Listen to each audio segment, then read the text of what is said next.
Gusto mo ba talaga matutong magnegosyo? Alam mo na ba yung mga business language na ginagamit po sa pagnenegosyo? Kung gusto nyo malaman, you are in for a treat. Videos that will make you wealthy and debt-free. Hi there, this is Shane Kitan, your pambansang wealth coach. At sa episode natin na ito, we are going to talk about business language made simple. Bakit po? Meron tayong lengguwahe na pinag-usapan, di ba? Sa lahat ng bansa, iba-iba po ang mga languages, dialect po natin. Like for example, sa Japan, 'di ba, Nihongo, 'di ba, sa Hong Kong, 'di ba, Cantonese, 'di ba? Tapos sa Korea, 'di ba, meron silang Korean language. So likewise dito sa Pilipinas, meron tayong Tagalog at meron pa tayong andaming dialect, 'di ba? Bisaya, Kapampangan, Tausug, lahat. Ang dami pong tayong mga dialect na pinag-uusapan. Kaya nga it's very important. Bakit po na kailangan maintindihan natin yung language ng isang bansa, isang kultura, so that we will be able to communicate effectively and so that we can interact. Imagine mo, kaya nga pag pumunta ka ng bansang Japan and Korea, pag hindi ka marunong ng Nihongo at saka Korean, ang hirap minsan makipag-communicate. And likewise, pag hindi mo alam ang mga business language, maniwala ka, mahihirapan ka rin magnegosyo. Kaya nga, handa na kayo sa episode natin na ito. Medyo ito lang po, hindi to para sa lahat. Pag hindi kayo interesado magnegosyo, huwag nyo na panoorin to. Pero pag interesado kayong magnegosyo, kailangan nyong matutunan itong mga boring business language so that you will understand. And FYI, normally hindi nyo makikita to sa YouTube. Hindi nyo makikita to sa mga ibang channel. First time nyo makikita sa channel ko lang na ito. Okay, so right now kung kayong ballpen at papel, pag-usapan na po natin ang mga business language made simple. Number 1, umpisa natin po yung CAPEX. C-A-P-E-X. Ang ibig sabihin po lang niya, capital expenditure. Ang ibig sabihin po niyan, syempre, pag ikaw ay magnenegosyo, kailangan ng puhunan. Ang puhunan, ito yung mga tinatawag one time. Everybody say one time. One time cost. Like for example, lutuan, di ba? Magluluto ka, bibili ka ng kaldero, bibili ka ng mga kutsara, tinidor, di ba? Like for example, knife, di ba? Lahat, chopping board, gasol, di ba? Panluto. So, one-time cost mo lang yan. Or if not naman, magre-renovate ka ng lugar. Yan ang tinatawag na CAPEX. One-time cost mo lang gagawin yan. That will have a long-term benefit and it can contribute to the business growth. Yan po yung tinatawag na CAPEX. And then number 2 are what we call as OPEX. Ang OPEX naman, OPEX, ang ibig sabihin niyan, operating expenses. Ito naman po yung mga monthly na binabayaran po natin after your CAPEX. Upa, di ba? Tubig, kuryente, tauhan, di ba? Or if not, marketing expense, utilities. Yun po, day-to-day to run the operation. Ito yung tinatawag nating operational expense. So, 2 terms na po tayo. Again, yung CAPEX, one-time, OPEX, monthly po siya. And next, syempre, pag nagnenegosyo ka, kailangan ng puhunan. Ang tawag po namin sa puhunan sa business is COG or cost of goods sold. Okay? Ang cost of good po, ang ibig sabihin po niyan, ito ang pinakapuhunan nyo. Kunyari, bumili ka ng piso, di ba ang puhunan mo? Yan ang cost of good mo. Pag binenta mo siya ng 2 piso, ang ibig sabihin po niyan, kumita po kayo ng piso. Kaya nga, paano natin malalaman ang puhunan po natin? Siyempre, based on cost of goods. Number 4 naman, okay, siyempre may cost of good ka. Gusto mo bang kumita? Siyempre, gusto natin kumita. Right now, let's go to the next term.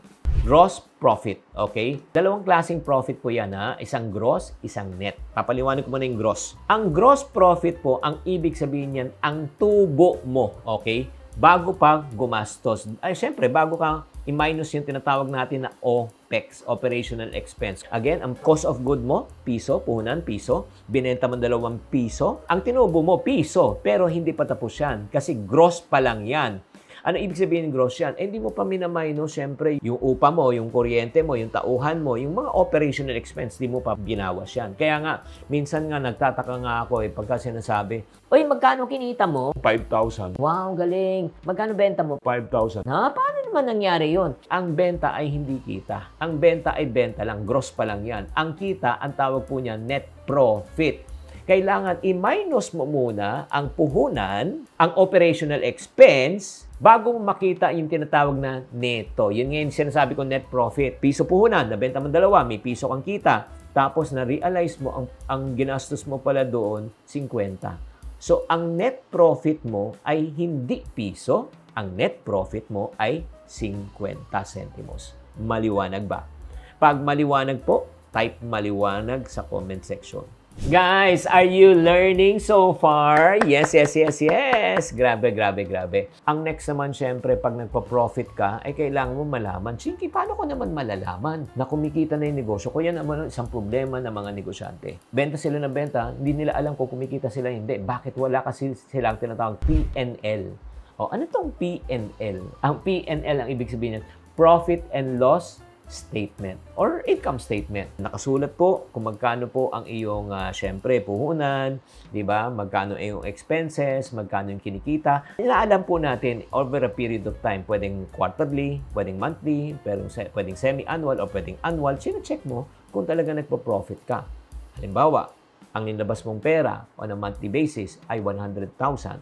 Ang nabebenta mo, 200,000, di ba? Tubo na ba yon? Hindi pa. Gross profit lang yan, di ba? So, ang net profit po, ma-minus mo muna yung operational expense. Nung minus mo na, ay 50,000 pala yung operational expense ko at saka lahat-lahat. Ang natira sa'yo, 50,000. Oh, so, 50,000 ang magiging net profit. I-declare mo yan sa iyong income statement or P&L. Maliwanag ba? And last but not the least for this episode po, pag-usapan naman po natin yung tinatawag na ROI. Ano tong ROI? Ito naman tinatawag nating return of investment. Ito naman siyempre, pag nagnegosyo ka, may puhunan ka. Siyempre, gusto mo alaman kailan mo mababalik at mababawi ang iyong pinaglabas na puhunan. Ito yung tinatawag nga natin na ROI. Okay, return of investment. Profitability po to. Kaya nga importante po to na kailangan malaman mo kailan ang ROI mo, lalo na kung nag-start ka ng negosyo. Kung maliit ang negosyo, pwede ka mag-ROI. May mga iba nga, 1 month lang na nag-ROI na, especially kung kapag pagkain na pinag-uusapan natin, doon ka mag-uumpisa. May mga iba naman, 3 months, 6 months, may iba, 1 year, 2 years, 5 years, depende kung gaano kalaki ang iyong puhunan. Ang goal po natin, syempre, that we will have what we call as ROI the soonest possible time. Pero hindi lahat, pare-pareho po, depende ulit sa iyong capital expenditure or tinatawag na capital output. So ito po ang ating first session po, hanggang dito muna tayo. Sige, recap lang po tayo. CAPEX po, capital expenditure, ibig sabihin yan, one-time cost. OPEX naman is operating expense or operational expense. This is a monthly cost. COG, puhunan, cost of goods. Gross profit, ito po ay kita before na mina-minus mo pa yung tinatawag na COG. So, hindi pa talaga totally kita yan. Benta pa lang yan. Ang net profit naman ay tinatawag nating kita after already yung tinatawag nating gastos. P&L, ito naman po yung income statement or profit and loss statement para malaman mo kung ikaw ay kumita na or nalulugi ka. And then last but not least, yung ROI, return of investment. Dito mo naman malalaman kung kailan mo mababawi ang iyong puhunan. Uy, kung nagustuhan nyo tong episode na ito at kung gusto nyo magkaroon ng part 2, para ituloy pa natin tong series natin, Business Language Made Simple, do me a favor, type naman part 2 in the comment section. The more po ang magta-type, okay, the more ko gagawin to. Kung kaunti lang magta-type, ibig sabihin, hindi nyo gusto, ba't ko pa gagawin to? Ayaw ko lang sayangin ang oras ninyo.